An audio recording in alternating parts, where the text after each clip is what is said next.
السلام علیکم ورحمۃ اللہ وبرکاتہ۔ رب اشرح لی صدری ویسر لی امری واحلل عقدۃ من لسانی یفقہوا قولی رب زدنی علما اللہم فقہنا فی الدین اللہم ارنا الحق حقا وارزقنا اتباعہ وارنا الباطل باطلا وارزقنا اجتنابہ۔ پارہ نمبر 15 سورہ کاف، آیت نمبر 44 تک ہم پڑھ چکے ہیں۔ آج ہم آیت نمبر 45 سے شروع کریں گے۔ اعوذ باللہ من الشیطان الرجیم، بسم اللہ الرحمن الرحیم۔ وَاضْرِبْ لَهُم مَثَلَ الْحَيَاةِ الدُّنْيَا كَمَاءٍ أَنزَلْنَاهُ مِنَ السَّمَاءِ فَاخْتَلَطَ بِهِ نَبَاتُ الْأَرْضِ فَأَصْبَحَ حَشِيمًا تَذْرُوهُ الرِّيَاحُ وَكَانَ اللَّهُ عَلَى كُلِّ شَيْءٍ مُقْتَدِرًا۔ نیز ان کے لیے دنیا کی زندگی کی یہ مثال بیان کیجیے، جیسے ہم نے آسمان سے پانی برسایا جسے زمین کی نباتات گھنی ہو گئیں، پھر وہی نباتات ایسا بھس بن گئیں جیسے ہوائیں اڑائے پھرتی ہیں، اور اللہ ہر چیز پر مکمل اختیار رکھتا ہے۔ زندگی کے مراحل اور دنیا کی زندگی کی مثال جو ہے وہ یہاں نباتات سے دی گئی ہے۔ دنیا کی زندگی کی مثال نباتات سے اس لیے دی گئی ہے کہ اس کی سب کو فوراً سمجھ آ جاتی ہے، ورنہ اس دنیا کی ہر جاندار اور بے جان چیز جس میں نباتات بھی شامل ہیں، کھیتی بھی انہی مراحل سے گزرتی ہے۔ زمین پر بارش برسنے سے کھیتی اگاتی ہے، پھر وہ بڑی ہوتی اور لہلہاتی ہے، جوبن پر آتی ہے تو ہر ایک کو بہت ہی خوبصورت معلوم ہوتی ہے۔ پھر عروج کے بعد اس میں زوال آنا شروع ہو جاتا ہے اور وہ زرد ہونا شروع ہو جاتی ہے۔ اگر اس زرد فصل کو پہلے کی طرح پانی سے سیراب کیا بھی جائے تو دوبارہ اس میں کبھی بہار یا ہریالی نہیں آتی، اس لیے اس کے زوال کا دور شروع ہو چکا ہوتا ہے، تو پانی دینے سے جو ہے وہ صحیح نہیں ہو سکتی۔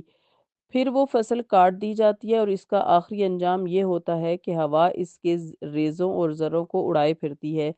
انسان کا اپنا بھی یہی حال ہے، پیدا ہوتا ہے، پھر آہستہ آہستہ اس پر جوانی آتی ہے،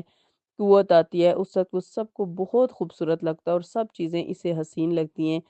لیکن ایک مقررہ حد پر جا کر اس کا قد و قامت اور اس کی قوت سب کچھ رک جاتا ہے۔ پھر بڑھاپے یعنی زوال اور انحطاط کا وقت آتا ہے، تو اب عمدہ سے عمدہ غذائیں کھائیں، اچھی سے اچھی کریمز لگائیں، لوشنز لگائیں، کچھ بھی کریں، لیکن اس میں کوئی افزائش نہیں ہوگی، اور نہ انسان اپنے زوال کو روک سکے گا، کیونکہ ہر چیز کے طے شدہ اندازے اللہ تعالیٰ کے ہاں مقرر ہیں۔ ان سے کوئی چیز بھی تجاوز نہیں کر سکتی، غرض یہ کہ اس دنیا کی ہر چیز زوال پذیر ہے، جو چیز پیدا ہوئی ہے وہ فنا بھی ضرور ہوگی۔ لہٰذا دنیا کے مال و دولت یا اس دنیا کی زندگی اور جوانی، خوبصورتی، دولت پر، شہرت پر، جابز پر گھمنڈ نہیں کرنا چاہیے، بلکہ انسان کو یہ سب چیزیں تھوڑے وقت کے لیے ملی ہیں، اور آہستہ آہستہ انسان کی زندگی ایسے ہی زرد اور بے رونق ہو جاتی ہے جیسے کہ کھیتی جو ہے وہ خشک ہو جاتی ہے۔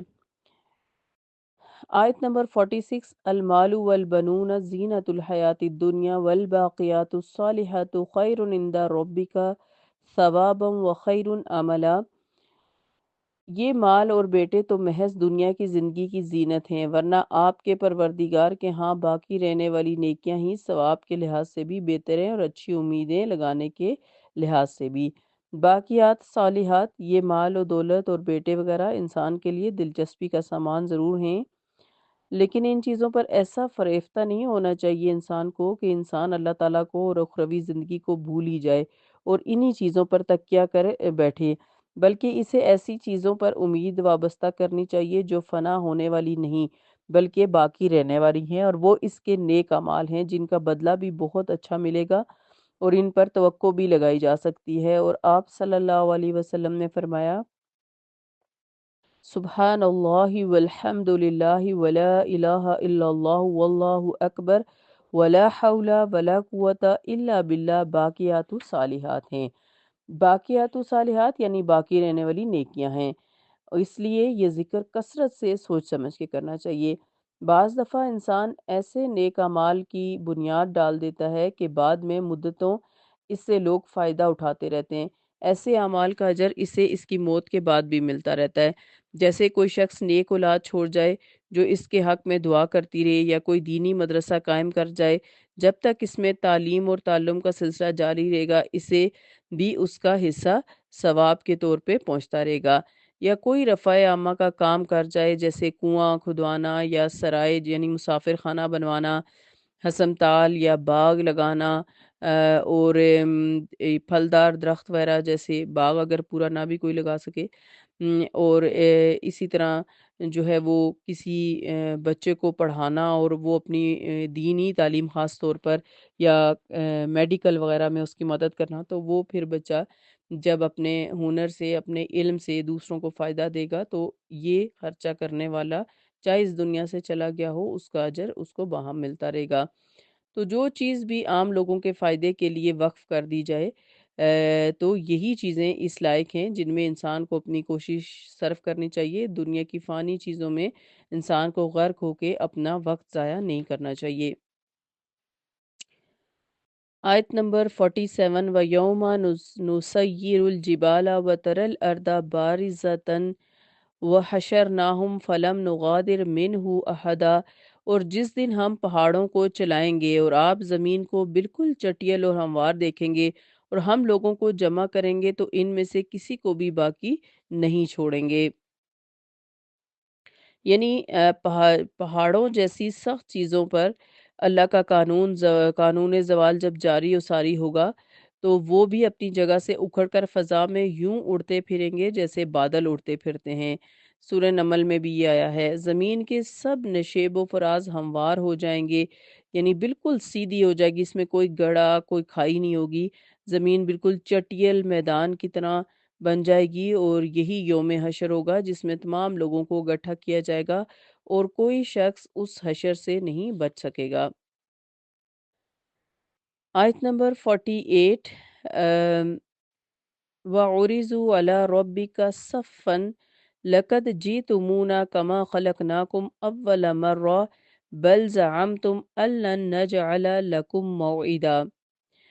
اور وہ اپنے پروردگار کے حضور صف بستہ پیش کیے جائیں گے تو اللہ تعالیٰ ان سے فرمائیں گے، آخر تم ہمارے پاس اسی طرح آ گئے ہو نا جیسے ہم نے پہلی بار تمہیں پیدا کیا تھا، بلکہ تم تو یہ سمجھے بیٹھے تھے کہ ہم نے تمہارے لیے کوئی وعدے کا وقت مقرر کیا ہی نہیں ہے۔ یعنی جس طرح پہلی بار اکیلے پیدا ہوئے تھے، صحیح اور سالم پیدا ہوئے تھے، بالکل برہنہ پیدا ہوئے تھے،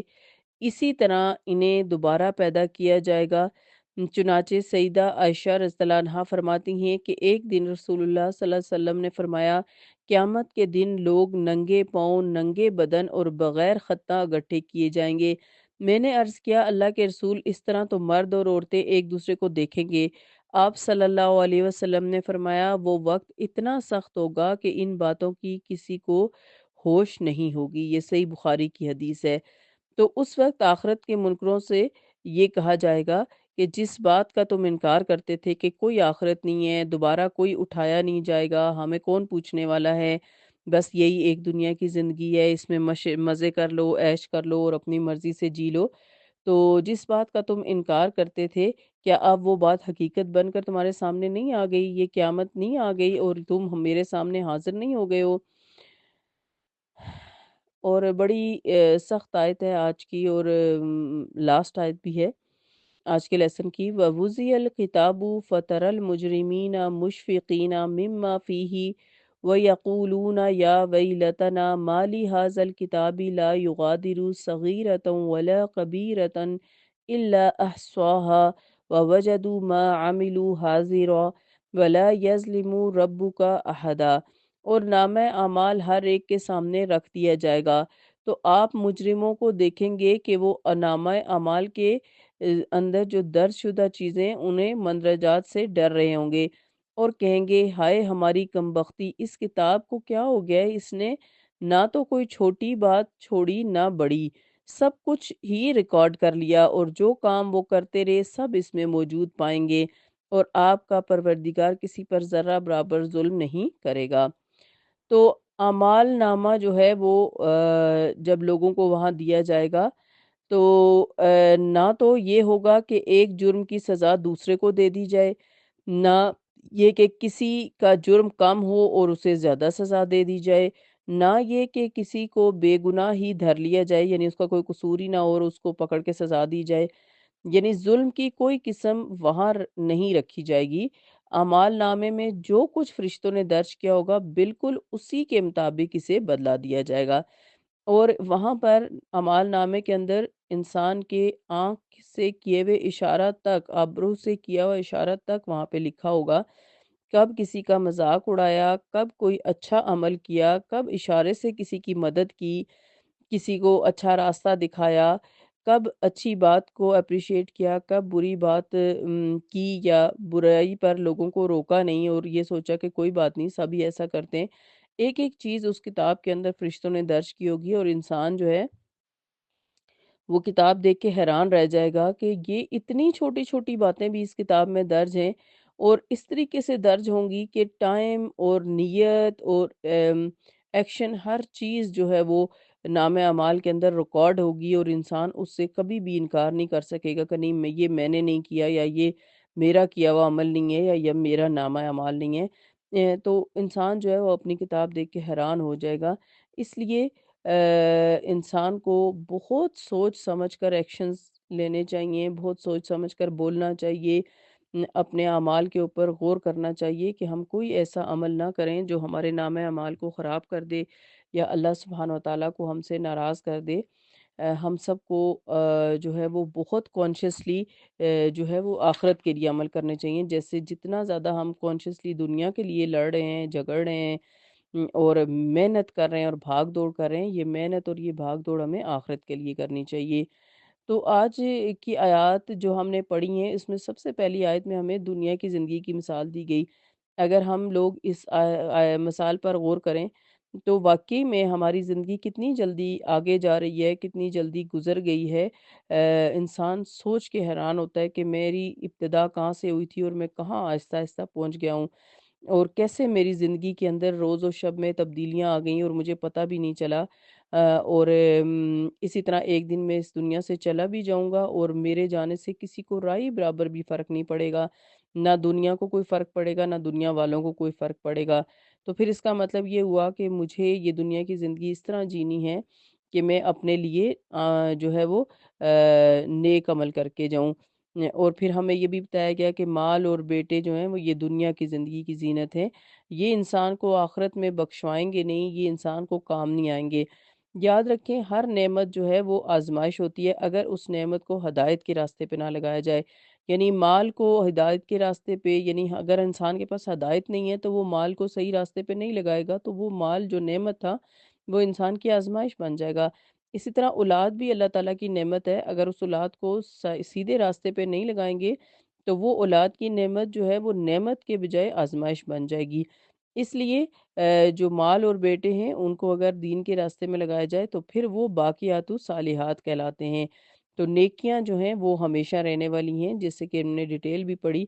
کہ ایسے کام چن چن کے آخرت کے لیے سوچ سمجھ کے کرنے چاہیے جو ہمارے مرنے کے بعد بھی ہمیں ان کا اجر ملتا رہے۔ اور پھر حشر کے میدان کا نقشہ کھینچا گیا کہ اس دن پہاڑ جو ہیں وہ سب ختم کر کے زمین کو سیدھا صاف ستھرا کر دیا جائے گا، اور مجرموں سے یہ اللہ تعالیٰ پوچھیں گے کہ تمہیں لگتا تھا کہ یہ آخرت کبھی نہیں آئے گی، تو تمہیں سامنے لا کے کھڑا کر دیا گیا نا۔ اور اس کے بعد پھر ہر انسان کو اس کا نام اعمال جب دیا جائے گا تو قرآن پاک میں یہ آتا ہے کہ جس کا نام اعمال اس کے دائیں ہاتھ میں دیا گیا وہ کامیاب ہو جائے گا، اور وہ بڑی خوشی سے بھاگتا ہوا اپنے ارد گرد لوگوں کو اور گھر والوں کو بتائے گا کہ دیکھو میں نے اچھے عمل کیے تھے اور مجھے امید تھی کہ میں اس دن کو اور اس کامیابی کو پا لوں گا، لیکن جس کا نام اعمال اس کے بائیں ہاتھ میں دیا جائے گا وہ سمجھ جائے گا کہ اب اس کا حشر جو ہے وہ جہنم میں ہوگا۔ تو اس لیے اللہ تعالیٰ ہم سب کو اپنے دین کو سمجھ کر اس پر عمل کرنے کی توفیق دے، اور ہم دنیا میں ایک دوسرے کے ساتھ مقابلے کرنے کے بجائے باقیات و صالحات میں ایک دوسرے کا مقابلے کریں اور ایک دوسرے کے سے آگے نکلنے کی کوشش کریں۔ اللہ تعالیٰ ہم سب کو نیک عمل، ایمان، تقوی عطا فرمائے، اور ہماری ان چھوٹی سی کوششوں کو اپنی دربار میں قبول فرمائے، آمین۔ سبحانک اللہم و بحمدک نشہد ان لا الہ الا انت نستغفرک و نتوب الیک۔ سبحان ربک رب العزت عما یصفون وسلام علی المرسلین والحمد للہ رب العالمین، آمین۔ الہی آمین یا رب العالمین یا ارحم الراحمین۔ السلام علیکم ورحمۃ اللہ وبرکاتہ۔